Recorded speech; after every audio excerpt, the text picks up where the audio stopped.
Bonjour, bonjour à tous, bonjour à tous les Wissiders, merci de vous être rendus disponibles. Est-ce que, avant de commencer, vous pourrez me dire si le micro fonctionne bien pour vous? Vous avez une petite bulle conversation, juste pour être sûr que tout fonctionne pour vous de votre côté, et que vous nous voyez bien également. N'hésitez pas à nous le dire en commentaire. Je vois qu'il y a Stéphane qui nous écrit, je ne sais pas si ça marche. Oui, OK, tout fonctionne bien. Parfait, excellent, merci. Donc peut-être pour commencer, pour ceux qui n'ont pas l'habitude, donc merci de votre disponibilité. Je vais vous expliquer un petit peu le déroulé de ce live. Donc tout d'abord, on va commencer par un pitch de la part de la société Heliocity. Donc je remercie, aux dirigeants, à Aymeric, Léon pour votre disponibilité, d'échanger aujourd'hui avec nos chers investisseurs. Une fois que le pitch aura finalisé, on passera donc plutôt à la partie questions-réponses. Pour cela, vous avez une bulle conversation et une bulle Q&R. Donc c'est vraiment dans cette bulle questions-réponses dans laquelle vous pourrez poser toutes vos questions. La bulle conversation, on l'utilise un petit peu plus pour échanger directement avec les dirigeants, s'il y a des commentaires, etc. Donc n'hésitez pas à poster vos questions tout au long du pitch et puis par la suite au moment où on passera aux questions-réponses. Donc n'hésitez pas à être réactif, voilà, s'il y a des sujets qui vous intéressent particulièrement. Je vais donc laisser la main à Aymeric et à Léon pour présenter la société, pour se présenter eux aussi également, et on passera par la suite aux questions-réponses. Merci Juan Pablo. Bonsoir à tous. Donc moi c'est Aymeric Hérault. Donc je suis président et cofondateur d'Heliocity. Bienvenue ce soir. On va faire une présentation d'une quinzaine de minutes générale et puis on est avant tout là pour répondre aux éventuelles questions que vous aurez. Donc c'est vraiment le but de l'exercice.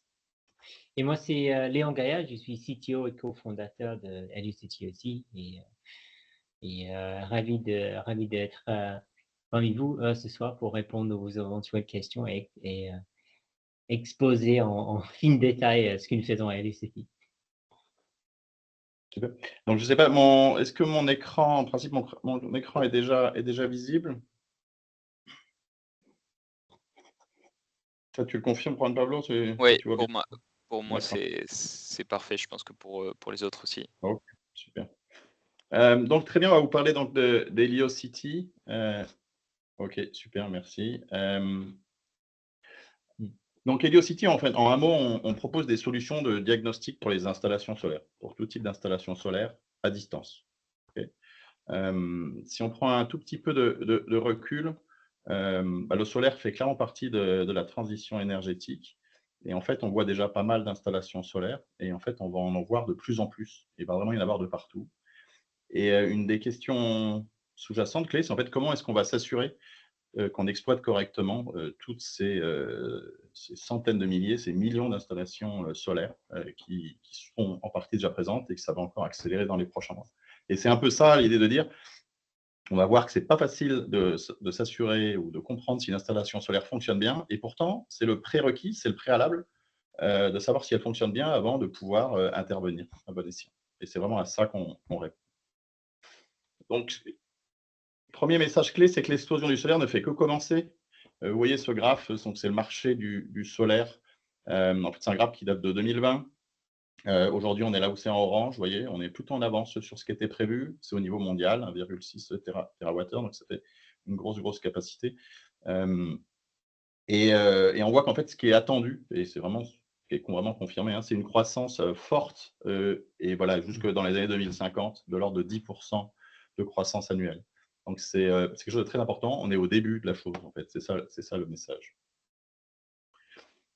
Ensuite, ce qu'il faut comprendre, c'est que en fait, il est nécessaire d'utiliser les données des installations solaires.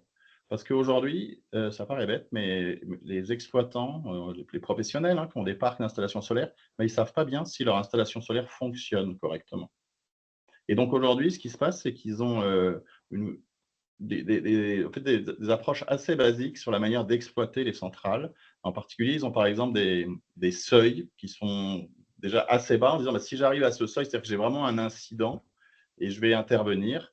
Et c'est des seuils qui sont vraiment assez bas parce qu'ils n'ont pas la bonne visibilité sur ce qui est attendu en termes de production. Ça, c'est le premier point à comprendre. C'est qu'aujourd'hui, on n'a pas d'outil qui arrive facilement à déterminer qu'est-ce que j'attends comme production solaire. Et si je ne sais pas à quoi m'attendre, eh ben, en fait, je n'arrive pas à détecter les problèmes. Et puis, le deuxième problème, et c'est un petit peu lié, en fait, c'est que tout ça est lié au fait que les données environnementales sont absolument importantes pour savoir ce que doit produire une installation solaire. Il faut commencer à savoir combien de soleil elle voit, quelle est sa température, parce que la température d'une installation solaire a un impact direct sur sa production.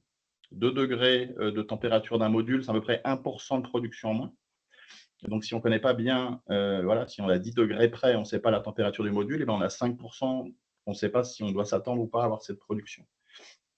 Donc, en fait, dans cet environnement de données assez flou, qui est difficile à avoir pour les installations solaires, et ben on n'arrive pas à savoir ce qu'on est censé produire. Et c'est vraiment ça, et c'est là que arriver à exploiter ces données, c'est vraiment quelque chose qui peut permettre de faire la différence. Autre point qui est un petit peu lié, c'est qu'il n'y a pas d'outils appropriés pour comprendre à distance aujourd'hui les baisses de performance. Donc, quand je vous dis qu'on travaille, des clients travaillent avec des approches, avec des seuils ou des logiques un peu basiques, c'est par exemple, ils vont se dire moi, mon installation solaire, je vais la nettoyer tous les ans. À la question pourquoi, ouais, parce que voilà, j'estime visuellement, je pense qu'elle se salit un peu, etc. Mais un autre client pour la même installation solaire va peut-être dire qu'il décide de la nettoyer jamais, et un autre de la nettoyer tous les 2 ans. Donc en fait, c'est que ça manque vraiment d'outils objectifs permettant des prises de décision. Et derrière ça, en fait, il y a une perte de production. C'est-à-dire que si jamais on ne nettoie pas au meilleur moment, eh bien, on perd plusieurs pourcents de production. Et puis le deuxième point, c'est que faire du diagnostic d'installation solaire, le fait, du coup, il faut aller sur site, c'est vite, c'est encore manuel et coûteux. On doit envoyer des drones, on doit envoyer personne prendre des mesures. On doit faire, donc il y a différentes choses qui peuvent être faites, mais il faut envoyer de la main-d'œuvre sur site. Et ensuite, il faut analyser ces données. Tout ça est coûteux. Donc en fait, en moyenne, les installations solaires, elles sous-performent de l'ordre de 15% par rapport à ce qu'elles pourraient produire. Donc, il y a 15% de productible à aller chercher, juste parce qu'on n'a pas les outils adaptés pour arriver à déterminer ce niveau de sous-performance. Et par ailleurs, en particulier pour les exploitations sur bâtiment, les coûts d'exploitation sont élevés. Vous vous rendez bien compte que si vous devez aller sur site, monter en haut d'une toiture pour aller prendre des mesures, c'est extrêmement coûteux. D'où l'intérêt, évidemment, de faire ça à distance. Alors aujourd'hui, on va passer un peu vite sur cette diapositive, mais il y a des personnes qui collectent les données. Il y a plusieurs acteurs qui vont collecter les données de production, qui vont permettre aux clients, à commencer par exemple, le plus simple, en France, Enedis vous permet d'avoir accès à votre production, si vous avez une installation chaude solaire chez vous, de voir combien vous produisez. Donc il y a plusieurs acteurs qui font ça, ils vont chercher la donnée, ils l'affichent. C'est bien, mais savoir combien on produit, ça ne nous dit pas si on produit ce qu'on devrait produire. Et ça, c'est les personnes qui sont, on va dire, en amont de nous dans la chaîne. En aval, ensuite, il y a des personnes qui, lorsqu'on sait qu'il y a un problème, peuvent intervenir, peuvent aller réparer, peuvent envoyer des drones, peuvent faire des études. Mais ce qui manque aujourd'hui, clairement, c'est en fait le lien entre ces deux briques, c'est-à-dire être capable, avec les données disponibles, de porter un diagnostic qui va permettre ensuite de prendre des actions correctives. Donc, c'est exactement ça la solution d'Heliocity, donc, est une solution logicielle en ligne. On va chercher les données et on fait une inspection intelligente avec des algorithmes à distance, sans se rendre sur place et de manière automatique. Non. Et ça, alors, quelle est la création de valeur derrière ça? En fait, elle est double. Un, ça permet aux clients de produire plus, parce qu'ils détectent plus d'anomalies, et plus tôt, ce qui leur permet de les résoudre. Donc, il y a une ordre de 5% de production. Et puis, ça permet de baisser les coûts d'exploitation et maintenance, juste parce qu'ils ont un outil. Ça leur évite d'aller à des routines, d'aller nettoyer tous les ans, ou de passer beaucoup de temps à analyser des données. Ils ont un outil qui leur permet de faire ça. Donc voilà, ce qu'on fait, c'est que, pour bien comprendre, c'est qu'on fait du diagnostic. La question, c'est est-ce que ça marche bien ou pas, et qu'est-ce que je peux y faire? On a une approche universelle, c'est-à-dire que ça marche pour tout type d'installation solaire, et puis de manière automatique. hein. Et ça, c'est clé pour que ce soit en fait scalable, c'est-à-dire qu'on puisse traiter beaucoup d'installations solaires. Juste un point, donc 5% de production en plus, c'est pas rien en fait, c'est 5% de marge nette en plus, hein, c'est ça, en fait, c'est vraiment très important. C'est pas qu'on améliore à la marge, c'est juste qu'avec le même asset, avec les mêmes coûts, on produit 5% de plus. On a 5%, c'est le chiffre d'affaires qui augmente de 5%. Donc c'est 5% de marge, je dirais. Oui, je peux peut-être relever un petit peu. Donc, en effet, donc, comme Eric exposait, donc, on propose une solution d'inspection d'intelligence à distance, ce qui correspond vraiment en fait, à un logiciel SaaS que le client peut accéder à tout moment pour prendre connaissance de son installation, les pertes et surtout les pertes qui sont actionnables, en fait, pour qu'il puisse donc mener bien son activité de maintenance et exploitation d'installation. Donc, les types d'informations que nous remontons pour les clients les permet vraiment de prendre ces décisions. Donc, ces informations de nature diagnostique, c'est-à-dire que donc de comprendre la nature et localisation des problèmes qu'ils peuvent avoir sur un site, de les quantifier. Ça, c'est vraiment quelque chose qui est inédit chez LCT. En fait, on identifie le problème et après, on vous dit combien ça vous coûte de ne pas corriger ce problème. Donc, ça veut dire que c'est tout de suite quantifiable, tout de suite possible pour nos clients d'évaluer le gain qu'ils peuvent réaliser s'ils interviennent. Donc, ça veut dire que et de mettre au regard, si je me mets, les coûts d'intervention. C'est juste le trade-off, est-ce que j'interviens ou pas, combien ça me coûte, combien je gagne.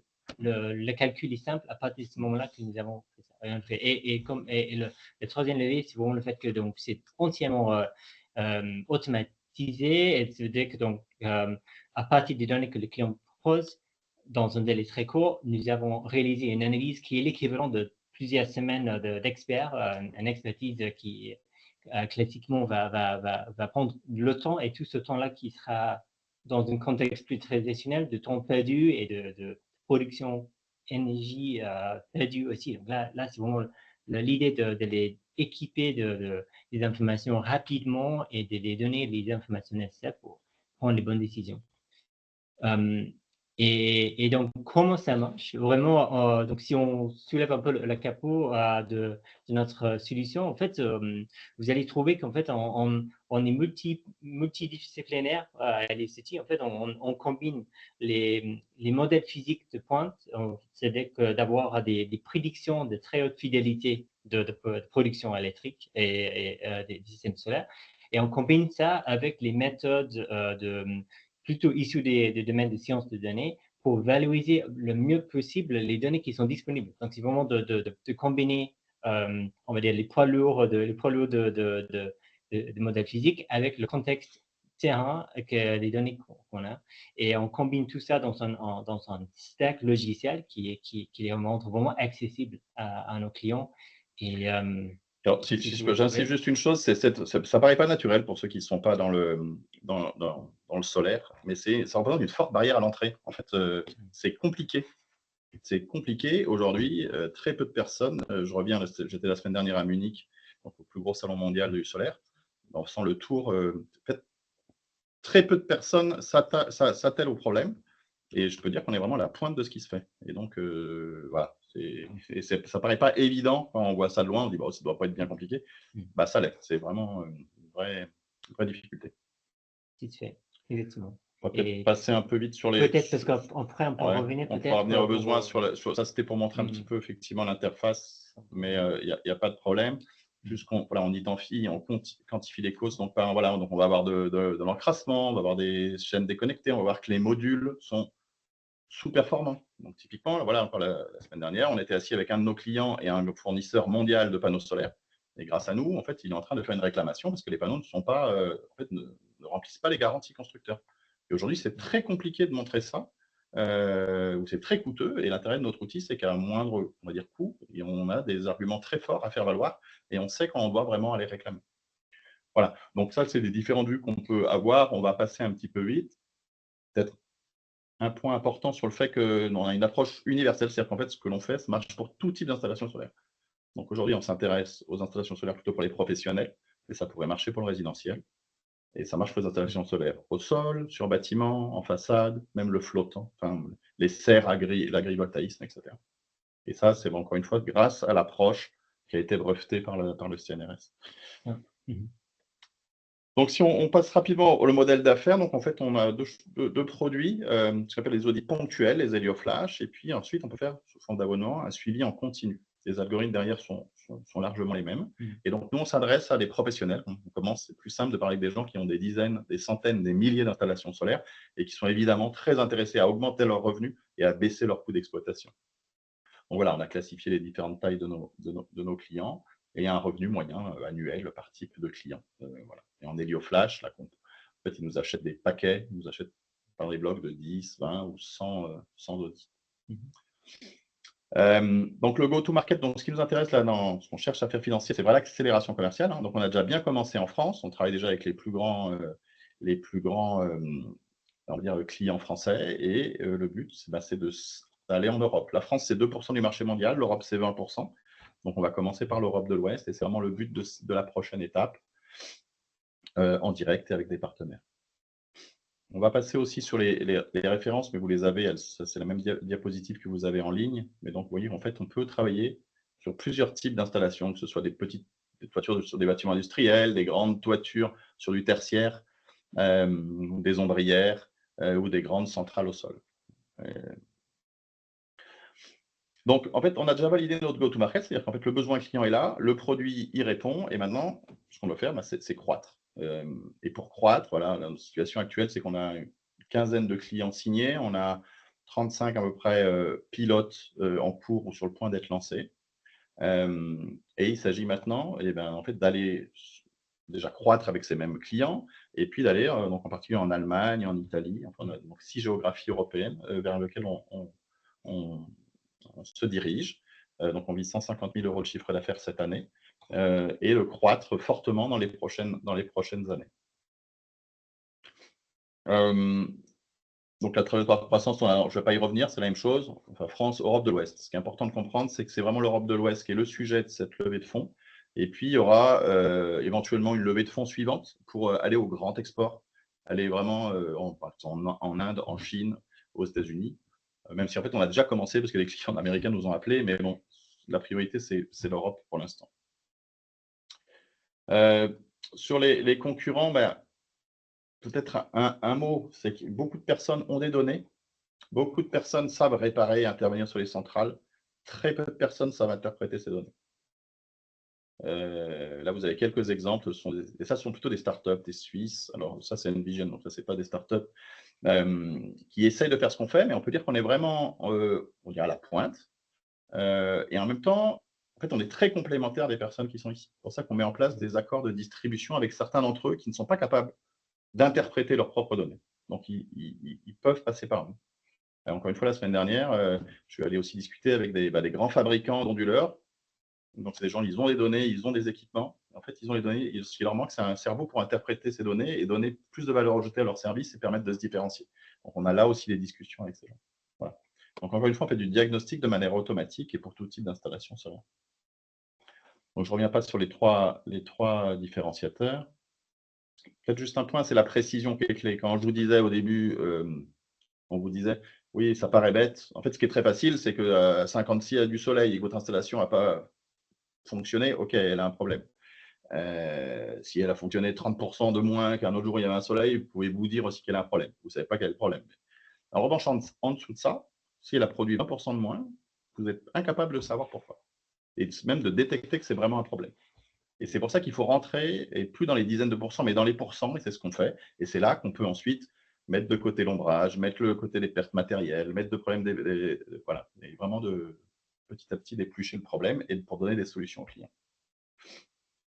Donc aujourd'hui, nous sommes 6, plus un stagiaire. Donc largement équipe technique. Donc moi-même, j'ai une vingtaine d'années d'expérience.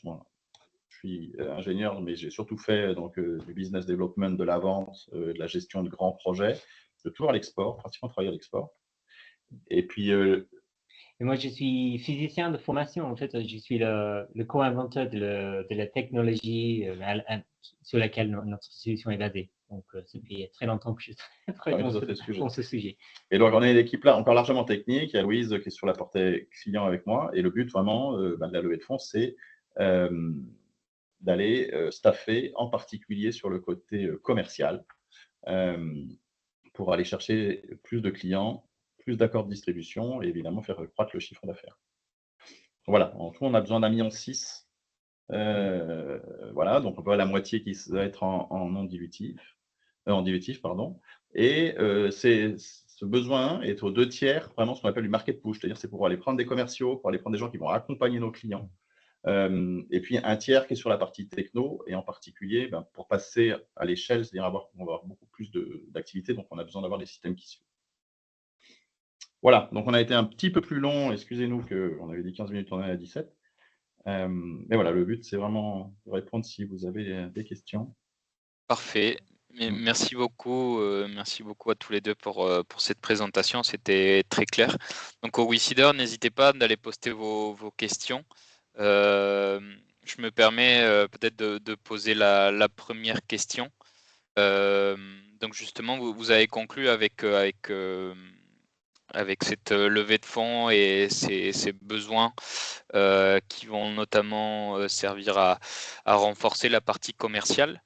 Donc, quelles sont les prochaines étapes de votre développement commercial? Est-ce que vous avez des nouvelles un petit peu de votre côté, de ce qui a été conclu peut-être sur ces 6 premiers mois de l'année? Non, bien sûr. Donc, faut bien voir on s'est créé il y a plus de 3 ans, un peu tôt, parce qu'on sort d'un labo. Donc, en fait, on a développé et industrialisé le produit qui a été lancé commercialement l'année dernière. Et donc là, en fait, ces 6 derniers mois, on travaille, tout est sous accord de confidentialité, mais on va dire on travaille avec les plus grands énergéticiens français. On travaille avec les personnes, les professionnels du solaire, largement en France. Donc, ce qu'on doit faire dans les 6 prochains mois, maintenant qu'on a mis la pied dans la continuité des contrats et qu'on travaille avec ses clients, c'est évidemment croître notre chiffre d'affaires avec ses premiers clients, mais c'est aussi en fait étendre les géographies, et en particulier, donc, on a fait France. La France, c'est que 2%, encore une fois. L'Allemagne, c'est au moins 4 fois plus que la France en termes de solaire. Et donc, c'est d'aller voir des clients en Allemagne, d'aller voir des clients en Italie, en Espagne, aux Pays-Bas, en Belgique, en Suisse. Et c'est pour ça que ce dont on a besoin, ce sont des commerciaux pour passer du temps à aller démarcher ses clients, faire un suivi, voilà, en plus de digital marketing, etc., pour se faire connaître. Donc voilà, la prochaine étape, c'est clairement ça, c'est avant tout commercial. À noter que c'était passionnant, la semaine dernière, ce grand salon, là, Intersolar Europe, en discutant un peu avec tout le monde, c'est que notre sujet est extrêmement pertinent, il n'est pas bien adressé, et donc les clients sont très preneurs. Et voilà, en quelques jours, on a déjà des rendez-vous avec des grands clients allemands, avec des contacts en Espagne, en Italie, à faire fructifier. Donc voilà, il faut passer beaucoup de temps là-dessus pour transformer ses clients. C'est vraiment les prochaines étapes commerciales, c'est le plus important. Techniquement, on a aussi des choses, évidemment, on a une roadmap, on est en avance, on veut le rester. Donc voilà. C'est ça, et donc en fait, sur le plan technique, mais c'est un peu moins le sujet d'aujourd'hui, mais en effet, donc en fait, l'ICT est lauréat dans un grand projet européen qui nous permet à la fois de continuer à avancer sur le plan technique, mais aussi de développer les partenariats au niveau européen et de confirmer le besoin et mieux comprendre les spécificités en fait des différentes géographies qu'on va aborder maintenant. Donc les choses vont développer en fait un peu en parallèle, en suivant au mieux en fait les besoins qu'on connaît déjà et les besoins qui sont émergents. Très bien, très très clair. Merci pour cette réponse. Je me permets de poser une autre question, donc qui vient d'un de nos WeSeeders.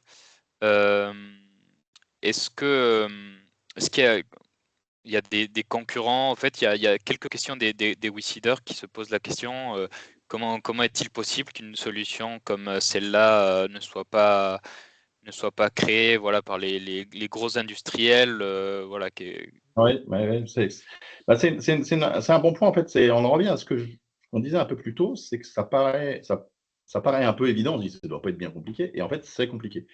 Une des difficultés, c'est qu'on est dans le solaire. Déjà, on ne connaît pas bien l'irradiation solaire. C'est-à-dire, souvent, ces centrales sont mal équipées, sont mal instrumentées et que même quand elles le sont, en fait, les données sont assez biaisées. Donc ça, c'est une première difficulté, c'est que bah, voilà, il n'y a pas des données très propres.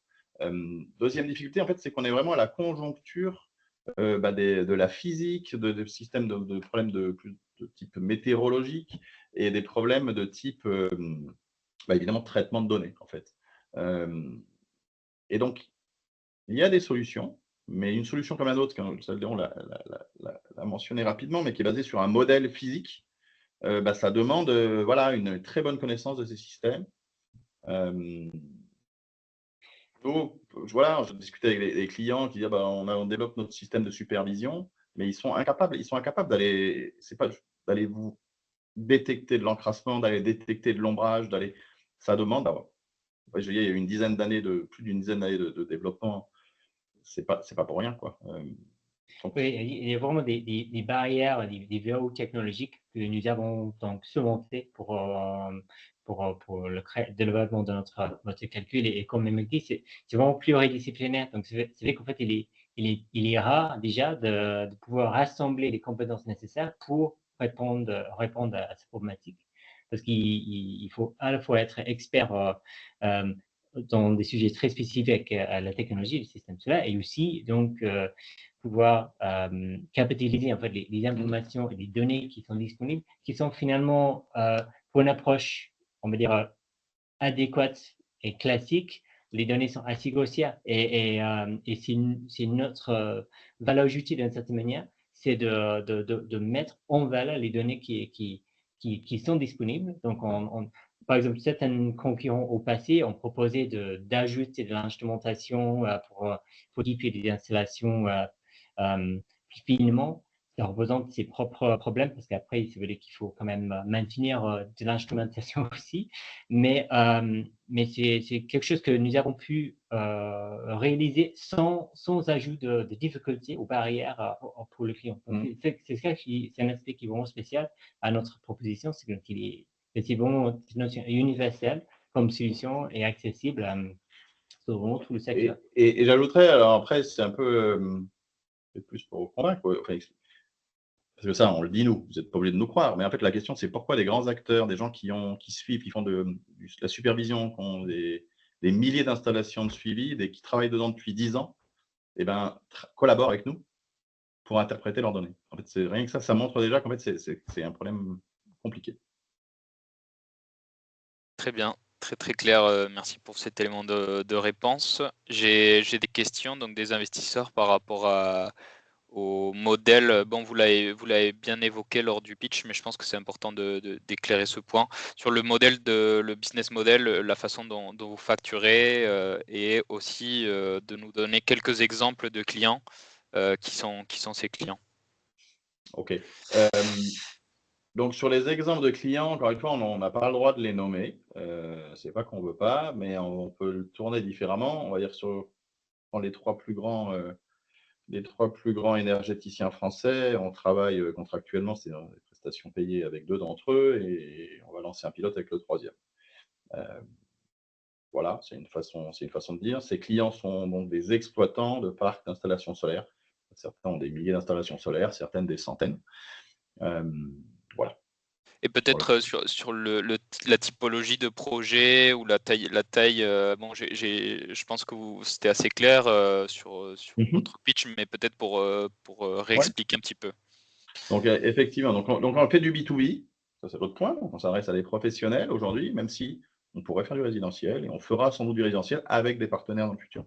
Mais pour l'instant, ce qui est contemplé dans le projet, c'est vraiment du B2B. Et on facture effectivement, on vend donc des packages d'audit, comme des crédits d'audit à utiliser dans l'année. Et typiquement, donc le revenu moyen par client va être entre, on va dire, quelques milliers d'euros et 50 000 euros par an pour les plus grands comptes. Voilà, aujourd'hui. Donc voilà, donc ce qu'on propose, c'est ça. Le but, donc c'est un business qui est par nature récurrent. Et on travaille aussi bien sur, voilà, les clients nous font, par exemple, sur toutes leurs nouvelles mises en service, on fait leurs tests de performance, de réception, voilà, pour s'assurer que l'installation, une fois installée, en fait, est conforme à la spécification. Donc ça, c'est un exemple. Et puis d'autres voilà, se disent ben, j'ai envie de passer de l'énergie sur c'est une cinquantaine de centrales par an pour aller comprendre ce qui s'y passe.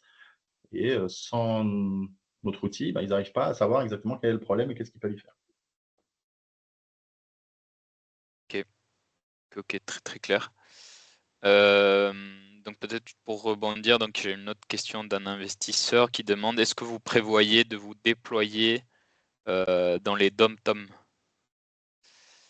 Alors, bonne question. En fait, dans les dom-tom, on n'a pas encore travaillé dans les dom-tom pour une question assez simple, c'est que jusqu'à maintenant, on utilise des données satellitaires en plus de voilà, dans notre système, on a besoin on va prendre des données météorologiques satellitaires et le système qui a été qualifié, sur lequel on travaille depuis le début, en fait, couvre l'Europe et l'Afrique. Donc, en fait, en particulier, les dom-tom côté Atlantique ne sont pas couverts par ce système-là. Donc, on est en train de qualifier d'autres systèmes satellitaires, justement.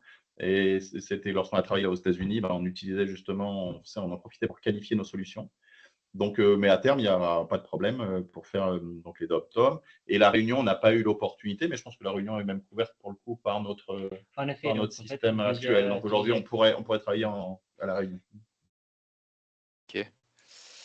Ok, très bien, merci pour cette réponse. Donc au Wicider, n'hésitez pas à poster vos questions. Là, je vois qu'il y en a une encore. Est-ce que votre process est protégé par un brevet? Qu'est-ce qui est protégé? Comment ça fonctionne? C'est vrai que pour les algorithmes, pour tout ce qui est, c'est un petit peu complexe à comprendre en termes de protection de l'innovation. Oui, c'est pas simple sur ces logiciels. Je te laisserai peut-être répondre au co-inventeur du brevet. En effet, donc, en fait, les solutions d'LCT sont basées sur donc, les connaissances scientifiques de l'EP au sein de l'Université Savoie-Mont-Blanc et LCNS. Et donc, il y a un brevet où je suis co-auteur de brevet avec un autre conseiller scientifique, Christophe Menezot, qui est aujourd'hui directeur du laboratoire de l'INES dans la région de Savoie. Et ce brevet couvre le procédé technique pour réaliser une analyse diagnostique de performance à partir des données qui sont disponibles typiquement sur une installation solaire. Ça veut dire que donc à partir des mesures électriques que nous pouvons trouver quasiment pour tous les systèmes solaires aujourd'hui, le brevet que nous avons donc publié explique l'approche globale de comment valoriser ces données, comment après alimenter un modèle physique qui vont le noyau dur de notre approche, c'est d'avoir la possibilité de prédire avec une très fine certitude la production électrique attendue à chaque instant en fait de l'installation. Ça c'est aussi donc couvert dans le brevet. Et après, à partir de ce moment-là, il y a les étapes que vous allez comprendre naturellement, que donc une fois qu'on a la bonne production, il y a la confrontation avec la réalité pour détecter qu'il y a une anomalie. Et après, la classification des sous-performances par différents types de modes de défense après ça. Donc, ça, c'est vraiment la partie clé que nous avons consolidée pour la création de l'entreprise. Donc voilà, ça c'est le brevet. Donc en fait, donc on exploite de manière exclusive. Et pour le reste, on a décidé de faire de plus du secret. Voilà, parce qu'effectivement sur le logiciel, donc on a fait des dépôts pour s'assurer que le code est protégé et voilà, et montrer l'antécédence éventuelle de nos travaux, de nos idées. Ouais, très bien, très clair. Donc une question de Stéphane. Je pense que c'est une question assez courante de la part de nos WeSeeders. C'est quels sont les investisseurs ou les partenaires financiers aujourd'hui dans la société, hormis donc aujourd'hui les WeSeeders? Donc il s'agit de notre première levée de fonds, d'une part, parce que même si on a plus de 3 ans, on a fait beaucoup, justement par autofinancement. Et donc, au-delà des. Donc, effectivement, l'opération qu'on monte, c'est qui est pour une part avec WeSeed, et d'autre part, on est en discussion, donc, avec des réseaux de business and jobs, et on est aussi en discussion avec des fonds, euh, voilà, pour venir compléter. Alors, des petits fonds, hein, parce que c'est pour venir compléter, ce n'est pas des gros montants, hein, comme vous le savez, pour venir compléter le tour de table. Donc, voilà, on a des discussions en cours, en particulier avec un fonds corporate. Voilà, qui ont justement qui sont un peu sur ces sujets-là, qui sont bien intéressés. Ok, très très clair. Et est-ce qu'il y a par exemple la possibilité de vous rapprocher voilà, de tous les éléments qui sont non dilutifs à travers des subventions, de la dette bancaire, la Alors, BPI, etc. effectivement, ouais, non, on aurait dû commencer par là. Nous, on est un petit peu un peu le bon élève BPI. On est ce qui Ouais. s'appelle Deep Tech depuis la naissance, en fait. C'est-à-dire qu'en fait, vu qu'on sort d'un labo avec une technologie de rupture, voilà, on a avec un préposé BPI Innovation, et effectivement, qui justement nous ont déjà accompagnés dans du prêt bancaire et qui vont continuer à le faire. Et donc, on a le droit donc, en fait, sur le volet non dilutif de type prêt, il n'y a vraiment aucun problème, puisqu'on aura les contre-garanties. Voilà. On discute très régulièrement avec notre conseiller BPI. Par ailleurs, on a aussi effectivement le volet subvention. Comme on disait, on a gagné un concours prestigieux, iLab, un concours d'innovation du ministère de la Ouais. Recherche, et ça, c'était l'an dernier, mais c'est un projet sur 3 ans, donc on a encore de l'argent à toucher. Et on vient de remporter un projet, on doit signer ces jours-ci le Grant Agreement, c'est-à-dire l'accord de subvention européen, donc là pour un montant très significatif, hein, c'est de l'ordre d'un demi-million d'euros, et qui va venir nous aider effectivement à financer le volet technique. Et pour continuer à progresser sur notre roadmap techno, ce qui permet vraiment de dédier là, les fonds qu'on lève principalement sur la partie commerciale, quoi. Ouais, je pense que c'était important d'évoquer effectivement ce point-là. Ouais. Très bien. Donc au WeSeeder, n'hésitez pas à poser vos questions. J'en ai plus trop de questions. J'en ai une qui vient d'un investisseur donc sur les commentaires. C'est notamment par rapport à ce que vous avez évoqué dans le pitch sur la perte de rendement pour les centrales. Et donc que votre solution permet d'augmenter les revenus. Est-ce que vous pourrez réexpliquer un petit peu, peut-être pour tout le monde, comment ça fonctionne et comment ça se structure Ouais, ouais.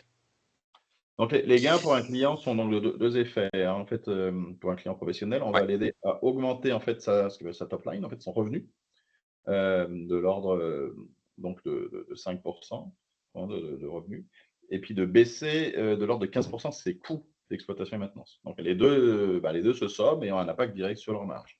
Donc, la plus grosse contribution, c'est clairement sur le gain de 5% de revenus. Et à quoi est-ce que cela c'est dû? C'est dû à la détection de sous-performances qui, sinon, ne sont pas détectées et qui sont détectées plus tôt. Donc, si vous détectez une sous-performance, parce que par exemple, vous avez des équipements défaillants ou des équipements déconnectés, eh ben, très souvent aujourd'hui, quand on fait un audit, même ponctuel, on dit au client, en fait, là, vous avez 3% de votre centrale qui ne produit pas. Et il suffit pourtant d'aller sur site et d'aller reconnecter les choses pour que ça reproduise. Donc, tout de suite, là, si le simple fait d'aller reconnecter 3% de la centrale, vous allez augmenter de 3% votre revenu. Ensuite, on peut être un peu plus fin, comme par exemple sur les problématiques de nettoyage, qui typiquement jouent aussi bien sur le gain de revenu que sur les coûts d'exploitation. Il s'agit de trouver quel état d'encrassement de ma centrale, qu'est-ce que je gagne si je lave, donc je vais gagner parce que je vais produire plus, et comment j'optimise ce coût. À quel moment est-ce que je nettoie tous les 6 mois, tous les ans, tous les 2 ans, tous les 3 ans? Jamais. Il y a un optimum, et un optimum que les algorithmes permettent de donner une fois qu'on a un peu toute la modélisation derrière qui est de notre solution. Ce sont des choses qui sont très simples pour nous. J'ajouterai un dernier point là-dessus, donc c'est un peu plus prospectif. C'est de faire de la maintenance en fait prédictive. En fait, on ne le fait pas encore. Alors pour tout le monde, il y a des gens qui ont souvent tendance à dire qu'ils font plein de choses, mais en fait non. Je connais personne dans le solaire qui le fasse réellement. On ne fait pas encore. La maintenance prédictive, hein, c'est quoi? C'est reconnaître les signes avant-coureurs d'une défaillance avant qu'elle n'arrive. Donc évidemment, ça me permet d'éviter cette défaillance et donc d'éviter de perdre de la production. Pourquoi je parle de ça? Parce qu'en fait, nous on a fait le plus dur du travail, puisqu'en fait, on détecte, à tout moment, on étiquette les données et on dit à tout moment, voilà le problème à tel endroit dans la centrale. À tout moment, toutes les 15 minutes. Ce qui fait qu'en fait, ces données-là vont nous permettre de faire de l'apprentissage et de retrouver des signatures, des précurseurs de défaillance. Et ça, les algorithmes de faire ça, c'est très simple en fait.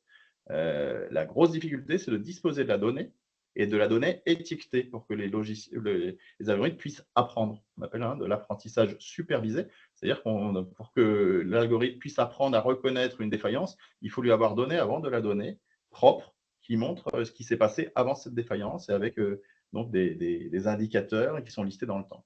Et donc ça, c'est vraiment ce dont on dispose. Et donc on a dans notre roadmap techno d'avancer sur ces sujets, en particulier aussi dans le cadre du projet européen. Mais ça ne nous fait pas peur, vous voyez, parce que le verrou techno, c'est d'avoir de la donnée propre et étiquetée, et c'est exactement ce qu'on produit tous les jours. Ok, très bien.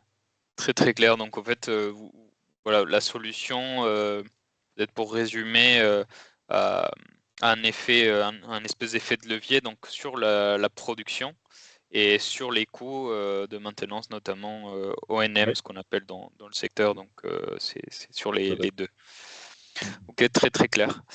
Je ne sais pas si du côté des WeSeeders, il y a encore des questions. Il nous reste encore 2-3 minutes avant de finaliser ce live.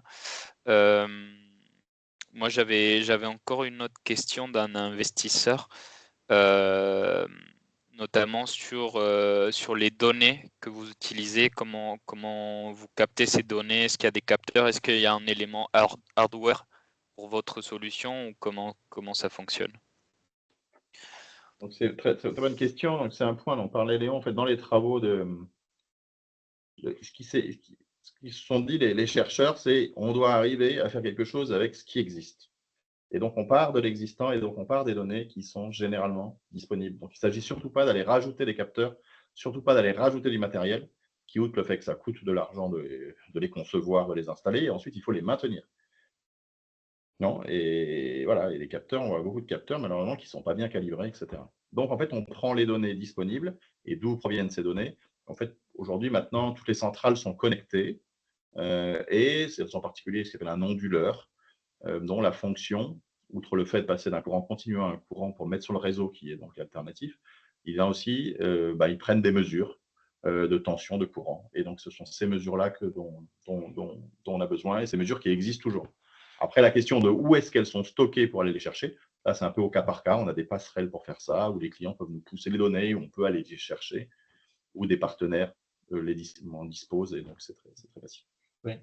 Et donc, juste pour compléter, donc ça, ce sont des données sur place, et après, donc, on les complète avec des données qu'on nomme les données externes, telles que les données météorologiques satellitaires, que aussi à l'ICT, en fait, on pré-traite ces données, parce qu'il y a beaucoup de monde qui peuvent donc servir des données météo satellitaires pour avoir une indication de s'il fait beau ou pas beau la veille.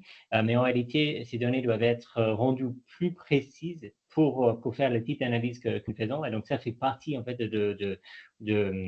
du traitement de données que nous faisons automatiquement à ICT. C'est donc on intègre, en fait, on ingère différentes sources de données et aussi des données de compteurs qu'on n'a pas évoquées. En fait, il y a déjà, en fait, les données dont on a besoin, nous, pour faire l'analyse. Ça représente un barrière pour d'autres acteurs d'aller jusqu'à notre niveau de qualité d'analyse avec que ça. Mais pour nous, ça nous va parfaitement pour notre méthode. Parfait, très très clair. Merci beaucoup pour tous ces éléments-là. Donc on arrive à la fin de ce live. Merci encore à tous les WeSeeders pour votre disponibilité. Donc pour les WeSeeders qui vont regarder ce live en replay, n'hésitez pas à aller sur l'espace commentaire si vous avez encore des questions. On sera ravis d'y répondre avec l'équipe d'Heliocity. Je voulais aussi remercier donc Léon et Aymeric pour ce pitch et d'avoir répondu à tous nos investisseurs et à leurs questions. Et donc, pour tous ceux qui ont encore des questions, n'hésitez pas à aller sur l'espace dédié. Je vous laisse peut-être, Aymeric et Léon, le mot de la fin. Merci encore à tous les Wissidars. Effectivement, merci à ceux qui sont là, à ceux qui regarderont par la suite. On est vraiment à votre disposition. On sait que ce n'est pas forcément un sujet très, très facile, mais sachez, que c'est un sujet passionnant, que c'est vraiment au cœur de cette révolution qui est en cours. Que moi, je suis assez stupéfait. Il y a 5 ans, je n'étais pas dans le solaire, donc je découvre encore. Il y a beaucoup de choses à faire et je suis assez stupéfait par la pertinence de ce qu'on fait. Et en fait, voilà. La question, mais pourquoi ça n'existe pas encore? C'est bien naturel de se la poser, mais je vous assure que ça n'existe pas encore et qu'on est vraiment à la pointe de ça et qu'en fait, du coup, ça attire beaucoup d'intérêt. Sans compter, gardons en tête qu'on est une solution logicielle, donc en fait complètement immatérielle, et donc on peut très facilement aller s'imbriquer dans un système, un software existant, etc. Donc il y a une question qui n'a pas été abordée, mais qui est assez fréquente d'un investisseur, qui est de dire, bon, très bien, mais quand est-ce que je vais pouvoir sortir et dans quelles conditions éventuellement je pourrais sortir de mon investissement? Et en fait, c'est assez évident, c'est qu'on a déjà des marques d'intérêt et on en aura d'autant plus. Voilà, quand on travaille avec les grands acteurs avec qui on travaille, on va continuer, on va avoir des marques d'intérêt fortes pour très facilement nous intégrer en fait dans des solutions plus larges. Donc ça, il ne faut pas vraiment, faut pas trop s'inquiéter. Voilà, et on est à votre disposition pour toutes questions que vous auriez par le chat. Ça, tu dis. Hein bon. Parfait. Merci beaucoup, Merci Juan Pablo, beaucoup. aussi pour l'organisation. Bonne À très bientôt. Bonne soirée. soirée. Au revoir. À Au revoir. bientôt.